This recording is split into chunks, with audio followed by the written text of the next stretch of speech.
Em 1746, um exército de clãs derrotados se dissolveu nas montanhas da Escócia, e a coroa inglesa respondeu, proibindo o kilt, a gaita de foles e até a língua gaélica, tentando apagar um povo inteiro do próprio território em que vivia. Essa tentativa falhou. O que sobrou foi uma nação que guardou sua identidade nas pedras e na distância, longe do alcance de quem tentou apagá-la. Quem chega esperando apenas charme, encontra também um território que ainda resiste a ser domado. É esse caráter, forjado entre derrota e resistência, que molda cada um dos lugares que você vai ver a seguir. Castelos sobre penhascos, ruas medievais e uma cidade industrial reinventada em arte. Os próximos destinos são a Escócia, construída por mãos humanas. O que os conecta é a mesma pergunta repetida em pedra. O que um povo constrói quando precisa provar, ao mesmo tempo, poder e permanência? Cidade Velha de Edinburgh. O castelo que domina o horizonte da cidade foi erguido sobre uma rocha vulcânica extinta há 320 milhões de anos, e cada dinastia escocesa que buscou legitimidade escolheu construir ali, no ponto mais defensável e mais visível ao mesmo tempo. Governar a partir desse morro era uma declaração. Quem controla essa pedra, controla o reino. A Royal Mile, que desce até o palácio de Holyrood House, é o corredor onde reis, parlamentos e multidões decidiram o destino da Escócia por séculos. Caminhar por essas vielas estreitas, os chamados closes, é atravessar prédios que já foram de 10 andares quando o resto da Europa ainda construía em madeira. À noite, com o castelo iluminado contra o céu, a cidade revela por que escolheu aquele rochedo antes de escolher qualquer outra coisa. Glasgow.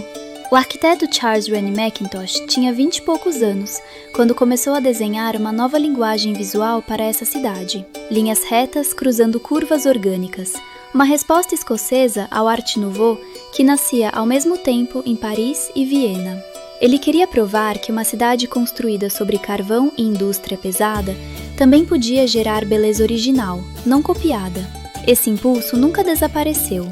Hoje, fachadas inteiras do centro viram murais monumentais, pintados por artistas que herdaram a mesma vontade de reinventar o que a cidade é. Andar pelo West End entre cafés independentes e prédios de arenito vitoriano é sentir uma cidade que prefere reinventar seu passado a preservá-lo intacto. Castelo de Dunnottar. Em 1651, as joias da coroa escocesa foram escondidas dentro desta fortaleza para escapar do exército de Oliver Cromwell.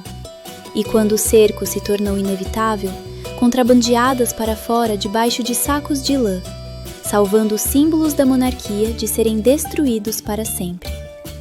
O castelo em si parece ter sido projetado para essa função.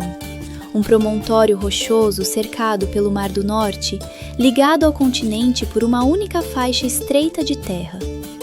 Chegar até as ruínas significa descer até a enseada e subir de novo pelo penhasco, um esforço físico que reproduz, em pequena escala, o isolamento que tornou esse lugar defensável por gerações. No topo, o vento e a queda livre até o mar contam a mesma história que os arquivos. Aqui, a geografia era a primeira linha de defesa. Se a Escócia já te conquistou até aqui, deixa o like e se inscreve para continuar essa jornada comigo, porque ainda tem muito território pela frente e a lista está longe de acabar. O Lago Ness sozinho guarda mais água doce do que todos os lagos da Inglaterra e do país de Gales somados. Os próximos destinos são esse tipo de vastidão selvagem, onde montanha, floresta e água ainda operam fora do controle humano. Cada um deles segue as mesmas regras que seguia antes de qualquer estrada chegar até lá. Parque Nacional de Cairngorms. Esta é a única região da Grã-Bretanha onde ainda existe uma manada de renas vivendo livre e solta nos platôs subárticos, desde que foi reintroduzida em 1952, depois de o animal ter desaparecido do território havia 800 anos. A paisagem que sustenta isso é o maior parque nacional do Reino Unido. um remanescente da antiga floresta caledônia que já cobriu boa parte da Escócia antes de ser derrubada para madeira e pastagem. O que resta protege esquilos vermelhos, águias pescadoras e uma sensação rara de estar num ecossistema que precede a própria ideia de Escócia como país. Em setembro, quando as folhas dos pinheiros mudam de cor e os veados entram em cio, a região se aproxima do que essa terra era antes de qualquer fronteira ser desenhada nela. Lago Ness e Inverness. O Lago Ness tem 37 km de extensão e nunca congela, mesmo nos invernos mais rigorosos das terras altas. E é essa massa de água escura e sempre líquida que raramente revela o que existe abaixo da superfície. Foi essa opacidade, mais do que qualquer evidência concreta, que alimentou a lenda do monstro por quase 100 anos. A escuridão da água convidando a imaginação onde a ciência não consegue enxergar. Na margem, o castelo de Urquhart ficou em ruínas depois de ser explodido em 1709, justamente para impedir que forças jacobitas o usassem como base militar. Suas torres quebradas contra a água escura formam a imagem que definiu o Lago Ness para gerações de visitantes, antes mesmo de qualquer fotografia do suposto monstro. A estrada A830 liga o continente às ilhas escocesas, e ao longo dela ficam alguns dos cenários mais reconhecíveis do país. O que une esses lugares é o quanto já foram fotografados sem nunca deixar de surpreender quem os vê pela primeira vez com os próprios olhos. Viaduto de Glenfinnan.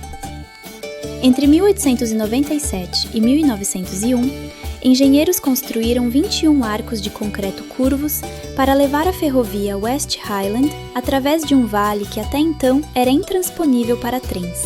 Foi uma das primeiras grandes estruturas de concreto sem armação de aço da Grã-Bretanha, uma aposta técnica que permitiu à linha férrea alcançar comunidades isoladas nas terras altas ocidentais. Um século depois, esse mesmo viaduto se tornou, sem que ninguém planejasse, a imagem mais reconhecida de uma ferrovia no mundo, depois de aparecer como a passagem do expresso de Hogwarts nos filmes de Harry Potter.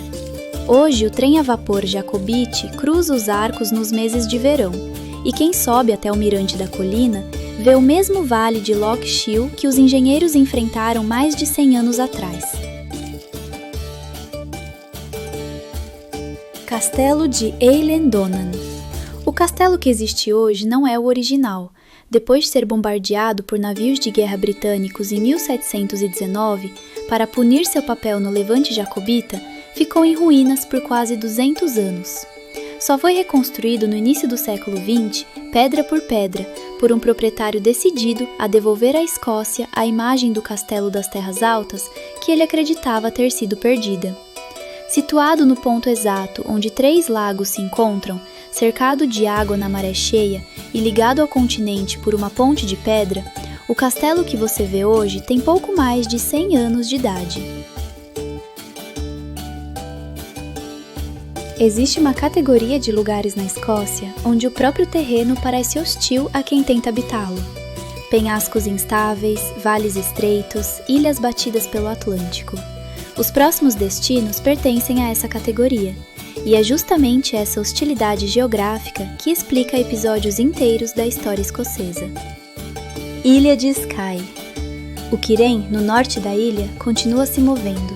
É um deslizamento de terra ainda ativo, o que significa que o formato exato dessas encostas muda de ano para ano, tornando cada visita literalmente diferente da anterior. Essa mesma instabilidade geológica esculpiu o Old Man of Storr, um pináculo de basalto que se ergue sozinho sobre a paisagem depois que o restante da rocha ao redor desmoronou há milhares de anos. Caminhar entre essas formações ao amanhecer, antes da chegada dos ônibus de turismo, é observar um processo geológico em andamento diante dos próprios olhos. As Fairy Pools, piscinas naturais de água turquesa alimentadas pelo degelo dos Cuillins, completam o roteiro no lado sul da ilha, a cerca de 1 hora de carro do Kiren. Glencoe. Em fevereiro de 1692, soldados do governo escocês foram hospedados pelo clã MacDonald por 2 semanas, seguindo a tradicional hospitalidade das Terras Altas, antes de receber ordens de massacrar seus próprios anfitriões ao amanhecer. 38 pessoas foram mortas, e o episódio ficou marcado na memória escocesa como uma traição da própria ideia de lealdade que sustentava a vida nos clãs. O vale onde isso aconteceu foi formado por um colapso vulcânico, seguido de milênios de erosão glacial, criando paredes de rocha quase verticais, que se fecham sobre a única estrada que atravessa a região. É essa combinação, escala geológica brutal e uma história de sangue específica, que dá a Glencoe um peso emocional que nenhuma outra paisagem escocesa carrega da mesma forma. Ilha de Islay. Nenhum outro lugar do mundo concentra tantas destilarias por habitante quanto esta ilha, e a razão está no solo. A turfa que cobre boa parte de Islay é queimada para secar a cevada maltada, e é essa fumaça que dá aos uísques da região seu caráter defumado inconfundível. Cada destilaria construiu suas instalações literalmente na costa, com paredes brancas e letreiros pretos que se tornaram uma identidade visual reconhecível de longe. Uma escolha prática, para facilitar o transporte por mar, que virou também uma assinatura estética. Essa relação direta entre paisagem, clima e sabor é o que torna o uísque de Islay diferente de qualquer outro uísque do mundo. Depois de percorrer a Escócia, o que fica é o gosto de fumaça de turfa no primeiro gole de um uísque de Islay, semanas depois da viagem ter terminado. Cada lugar que você visitou carrega a marca de gente que resistiu ao clima, ao tempo e muitas vezes a outras pessoas, para continuar existindo exatamente ali. É esse tipo de detalhe pequeno que a Escócia deixa gravado em você. Se esse guia te ajudou a enxergar a história e a geologia por trás dos castelos e ilhas da Escócia, deixe um comentário contando qual desses lugares você mais quer conhecer. E se quiser continuar essa viagem, o próximo vídeo já está esperando por você.